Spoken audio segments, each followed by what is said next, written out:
Hello students, welcome back to my channel. आप देख रहे हैं स्टडी आईक्यू चैनल। तो अब आइए बात करते हैं आज के हमारे टॉपिक के बारे में।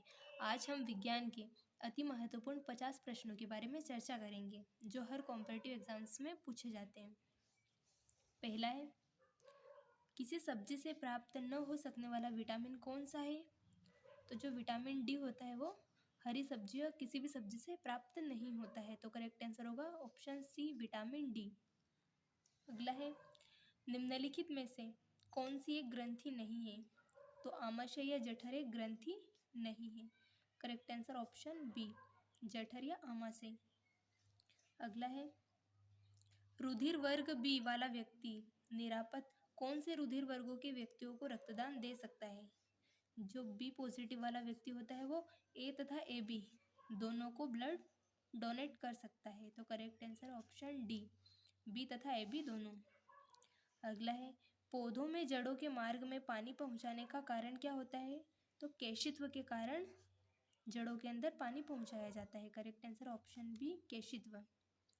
अगला है, मानव शरीर में श्वसन कार्य का केंद्रीय नियंत्रण कहाँ से होता है? तो मानव शरीर में श्वसन कार्य का केंद्रीय नियंत्रण मेडुला ऑब्लांगेटा के द्वारा होता है। Correct answer option C, medulla oblongata.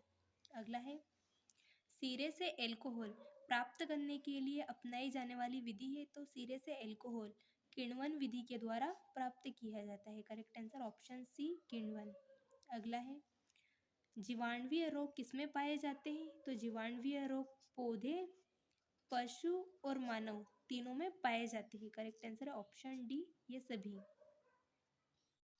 अगला क्वेश्चन है, स्कर्वी रोग किस अंग में होता है? तो स्कर्वी रोग चर्म के अंदर होता है, हमारी चमड़ी के अंदर। करेक्ट आंसर ऑप्शन बी, चर्म। अगला है, निम्नलिखित में से किसकी जीव संख्या संसार में सर्वाधिक है? तो सरीसृप यानी कि सांप की जो जाति है वो संसार में सबसे ज्यादा है। करेक्ट आंसर ऑप्शन सी, सरीसृप। अगला है, पुष्प का जो भाग परागकण पैदा करता है निम्नलिखित में से कौन सा होता है?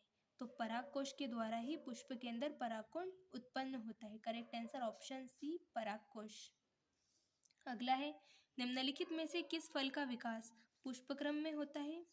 तो अनानास का विकास फल के पुष्पक्रम में होता है। तो करेक्ट आंसर ऑप्शन सी, अनानास। अगला है, पौधों में रस का आरोहण निम्नलिखित में से किसके माध्यम से होता है? तो पौधों में रस का आरोहण जाइलम के द्वारा होता है। Correct answer option D, xylem. अगला है, निम्नलिखित में से झकड़ा या फिर रेशेदार जड़ वाला पौधा कौन सा होता है? तो गेहूं रेशेदार जड़ वाला पौधा होता है। अगला है, शरीर की सर्वाधिक प्रबल अस्थि होती है। तो शरीर की सबसे मजबूत अस्थि होती है वो जबड़े में होती है। करेक्ट आंसर ऑप्शन बी, जबड़े में। अगला क्वेश्चन है, लाल रुधिर कणिकाओं का उत्पादन निम्नलिखित में से किसके द्वारा होता है? तो लाल रुधिर कोशिकाओं का उत्पादन अस्थि मज्जा के द्वारा होता है। करेक्ट आंसर ऑप्शन सी, अस्थि मज्जा। अगला है, किस विटामिन की कमी के कारण रतौंधी रोग हो जाता है? तो विटामिन ए की कमी के कारण रतौंधी रोग हो जाता है। Correct answer option A, vitamin A. अगला क्वेश्चन है, ग्लाइकोजन निम्नलिखित में से किसमें जमा होता है? तो ग्लाइकोजन यकृत में जमा होता है। करेक्ट आंसर है ऑप्शन डी, यकृत। अगला क्वेश्चन है, हीमोग्लोबिन का कार्य क्या होता है? तो हीमोग्लोबिन का कार्य होता है ऑक्सीजन ले जाना। Correct answer option B, oxygen को ले जाना। अगला क्वेश्चन है, जब रक्त में नाइट्रोजन अपशिष्ट जमा होता है तब निम्नलिखित में से कौन सा अंग काम नहीं कर रहा होता है? तो जब रक्त में अपशिष्ट पदार्थ जमा होता है तो यकृत कार्य करना बंद कर देता है। करेक्ट आंसर ऑप्शन ए, यकृत। अगला क्वेश्चन है, निम्नलिखित में से कौन सा रोग वंशानुगत रोग है? तो हीमोफीलिया का जो रोग होता है वो एक पीढ़ी से दूसरी पीढ़ी में स्थानांतरित होता है। तो correct answer option A, haemophilia. अगला है, रक्त में पाई जाने वाली धातु है। तो रक्त में लोहा धातु पाई जाती है। करेक्ट आंसर ऑप्शन डी, लोहा। अगला क्वेश्चन है, मानव शरीर में निम्नलिखित में से किस अंग में उपास्थि होती है? तो हमारी नाक के अंदर उपास्थियां पाई जाती है। तो करेक्ट आंसर ऑप्शन बी, नाक के अंदर। अगला क्वेश्चन है, पाचन क्रिया में प्रोटीन निम्नलिखित में से किस पदार्थ में बदल जाता है? तो पाचन क्रिया में प्रोटीन एमिनो अम्ल के अंदर परिवर्तित हो जाता है। Correct answer option C, amino अम्ल। अगला क्वेश्चन है, निम्नलिखित में से कौन सी बीमारी प्रोटोजोआ द्वारा पैदा होती है? तो मलेरिया बीमारी प्रोटोजोआ के द्वारा उत्पन्न होती है, एक मच्छर के द्वारा। Correct answer option C, malaria.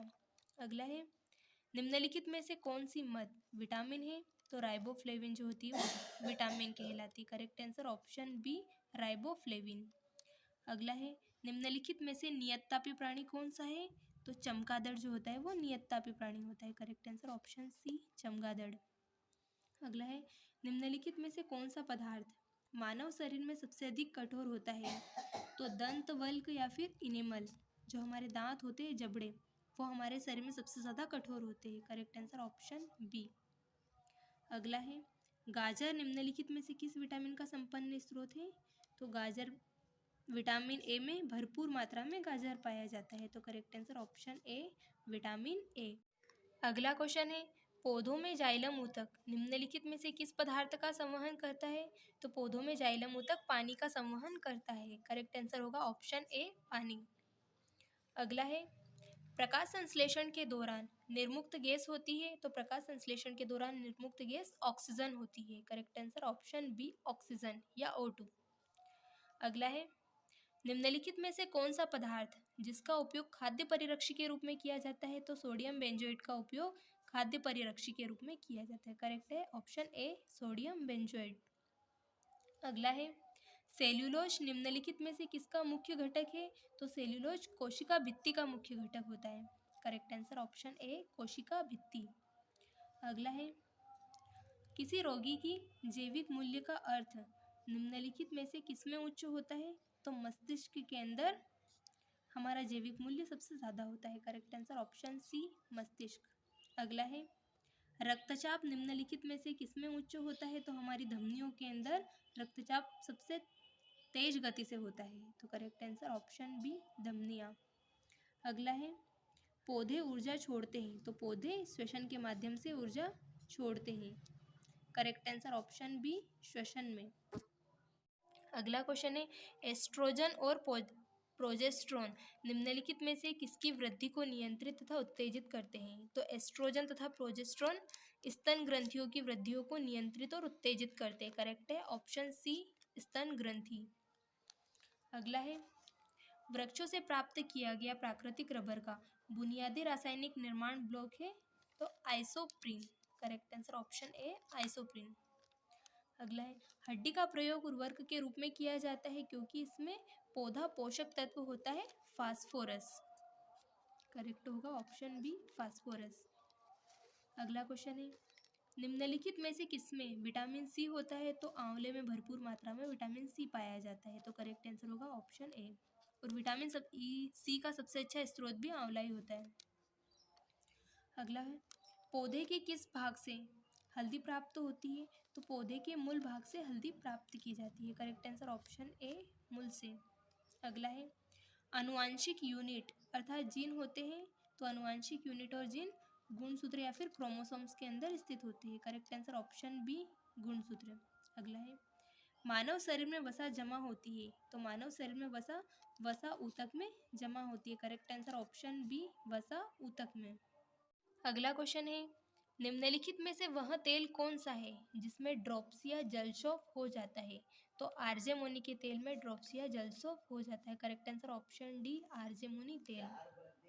अगला क्वेश्चन है, सार्वभौमिक रक्तदाता वे लोग हैं जिनका रुधिर वर्ग होता है O, यानी कि O ब्लड ग्रुप वाले व्यक्ति किसी भी ब्लड ग्रुप वाले को ब्लड दे सकते हैं। Correct answer option C, O। अगला है, सर्वाधिक विकसित बुद्धि वाला जलीय प्राणी कौन है? तो सर्वाधिक विकसित बुद्धि वाला जलीय प्राणी शार्क है। करेक्ट है ऑप्शन ए, शार्क। अगला क्वेश्चन है, निम्नलिखित में से वह रुधिर वाहिका कौन सी है जो जिगर को ऑक्सीजनित रुधिर ले जाती है? तो यकृत धमनी। करेक्ट आंसर होगा ऑप्शन डी, यकृत धमनी। अगला है, निम्नलिखित में से किस कोशिका से इंसुलिन स्रावित होता है? तो बीटा कोशिका से इंसुलिन स्रावित होता है। करेक्ट आंसर होगा ऑप्शन डी, बीटा कोशिका। अगला है, निम्नलिखित में से विटामिन सी का सर्वोत्तम स्रोत कौन सा है? तो सिट्रस फल या citrus acid. Correct answer option D, citrus फल। अगला क्वेश्चन है, मानव शरीर में वसा जमा होती है तो वसा ऊतक के अंदर जमा होती है। अगला है, निम्नलिखित में से किसकी उपस्थिति में रुधिर वाहिनियों में रक्त थक्का या फिर ब्लड क्लोथिंग नहीं होता है? तो थ्रोम्बिन की उपस्थिति में रक्त थक्का नहीं जमता है। करेक्ट आंसर होगा ऑप्शन ए, थ्रोम्बिन की उपस्थिति में।